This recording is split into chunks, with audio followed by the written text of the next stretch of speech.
Hey everyone, it's Rich Carey from Rich on Money, and today in this video I'm going to talk about the 3 secrets to doing long distance real estate.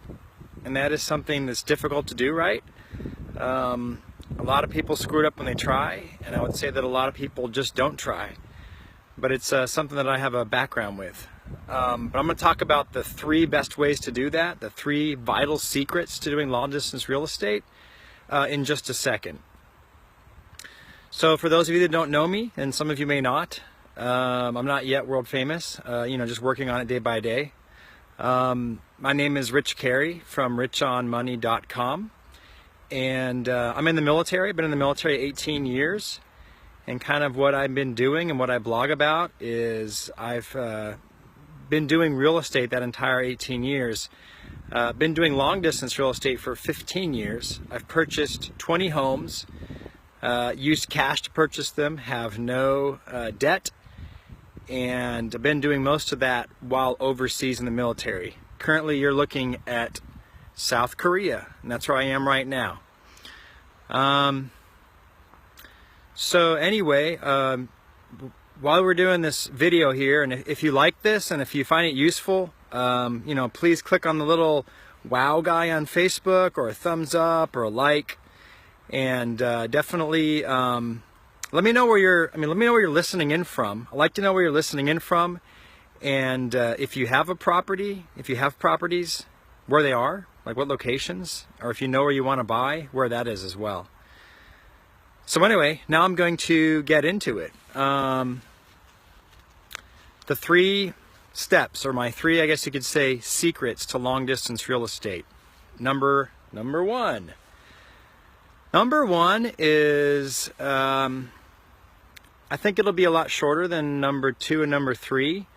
I also say that number 1, there's a possibility of combining number 1 with 2 or 3, and I think you'll see what I mean in a second. But the number 1 vital thing that you need for long distance real estate is you have to have a trusted person in the location that you're going to invest. Now, of course, that goes without saying, but you just got to have that. And the first thing I would say is, well, who can that person be? Well, first I would say, of course, obviously, let's say the situation is you live in San Diego, you live in Washington, D.C., you live in L.A., you live in an expensive place. You're overseas, right? You live overseas like I do. You can't invest in those areas, but you want to invest somewhere. You need to invest in an area that's got a lower cost of living.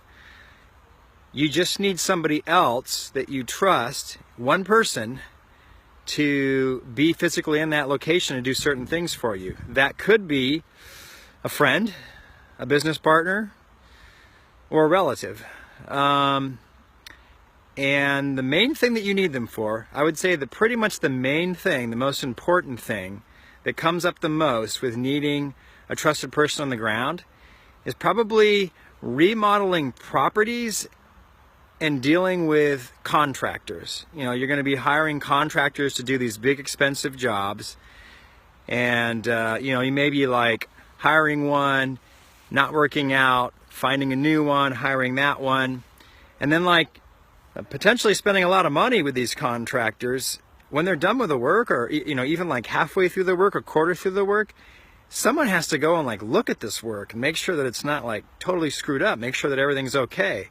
And you can't really trust the contractor to sort of self-check himself for you. Even if you ask him to take pictures or send video, he could be very selective about how he does that. So I wouldn't really trust that. There's got to be a trusted person on the ground, and it's not going to be you, that can handle checking up on the contractors and following up on them. Now, there's going to be other things you need a trusted person for, but that's the one that I tend to think of the most. So that's kind of number 1, trusted person on the ground. Number two, drum roll. Hey, if anybody's liking this so far, again, remember to give it a like, give it a wow on Facebook, thumbs up, subscribe, all that stuff. Number 2 is, this is the most important, and this has been my key to success. Is that like a mosquito on me? Could you guys see that? My key to success in real estate has been property manager, you have got to find the right property manager. And that has been the most vital thing to my success, and that is probably the thing. I probably will spend more time talking about number 2 than I will number 1 or number 3. Finding the right property manager is the most important thing that you're going to do in your ability to conduct long-distance real estate without screwing it up, without losing money, without getting yourself into trouble. Now, I said earlier that number 1 is something that you could potentially combine with number 2 or number 3. And what I meant by that is find your trusted person on the ground was number 1. What I did in Montgomery, Alabama, and what is always a possibility, is I made my property manager my trusted person on the ground. So I don't have a business partner, friend, relative in Montgomery, Alabama. I ended up using my property manager.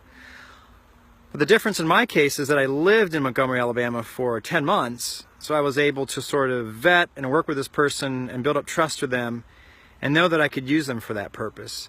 I talk a lot more about this in a blog post that's on my website, 5 Secrets to Finding the Perfect Property Manager, and I recommend that you guys read that.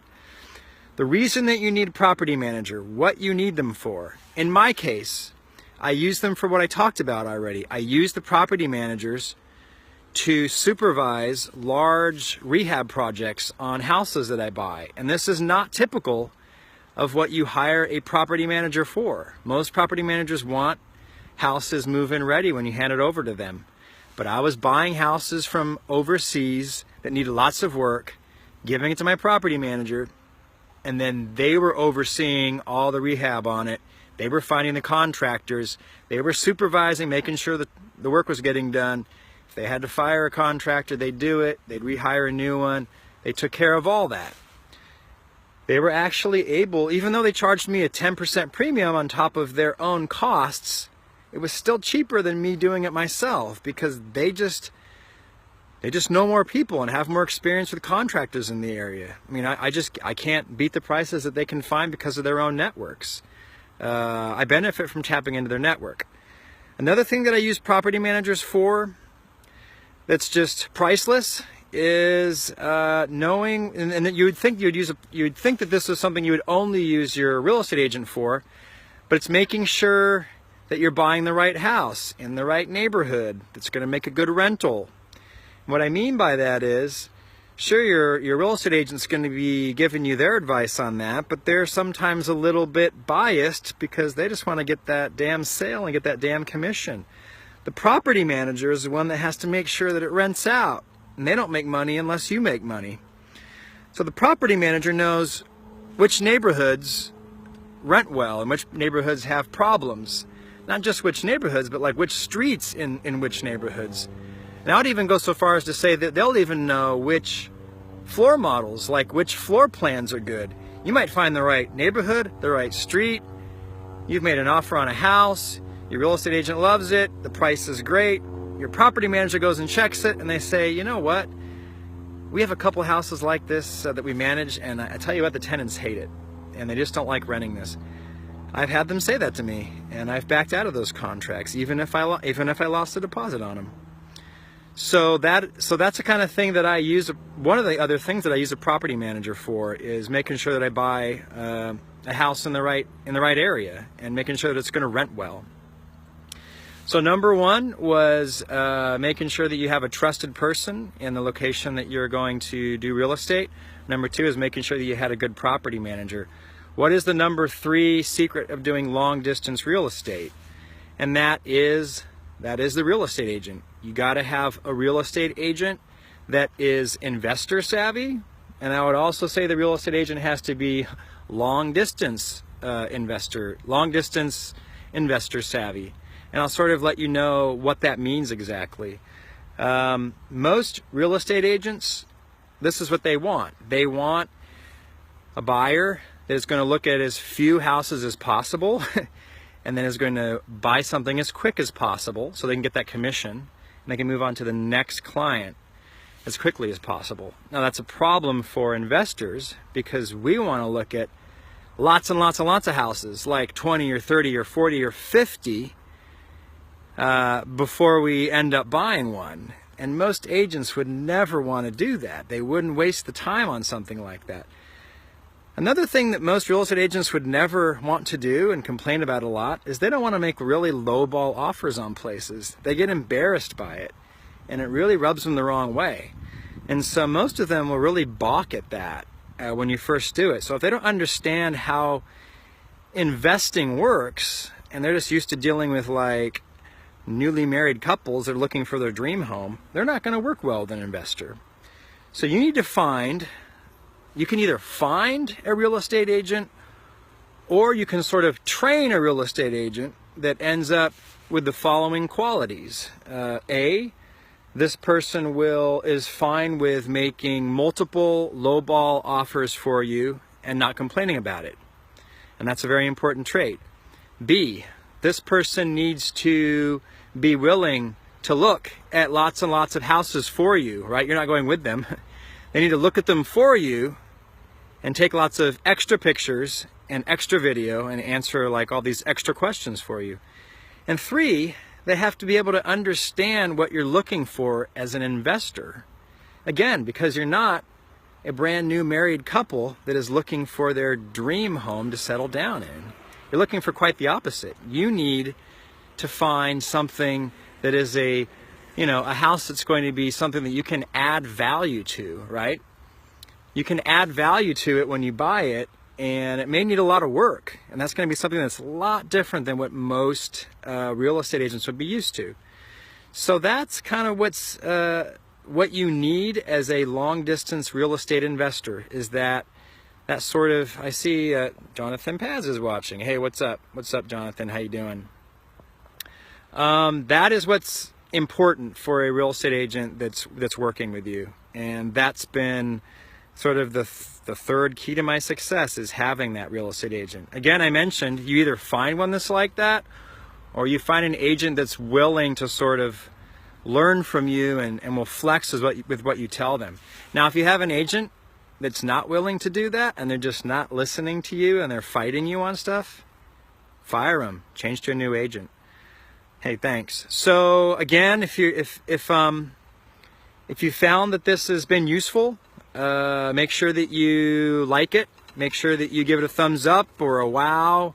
Make sure that you subscribe when it's on YouTube. And just to summarize, the things that are important here are finding, the 3 things that are important when you do long distance real estate are having a trusted person in place. That's number 1. Number 2 is having that property manager that is going to be able to work with investors. And I recommend you go to my website and read my article on finding the perfect property manager. And number 3 is a real estate agent who is a long-distance investor savvy. So everyone, thanks for listening. Hope you've enjoyed this, and I hope it's helpful. Jonathan, thanks for listening. Peace out.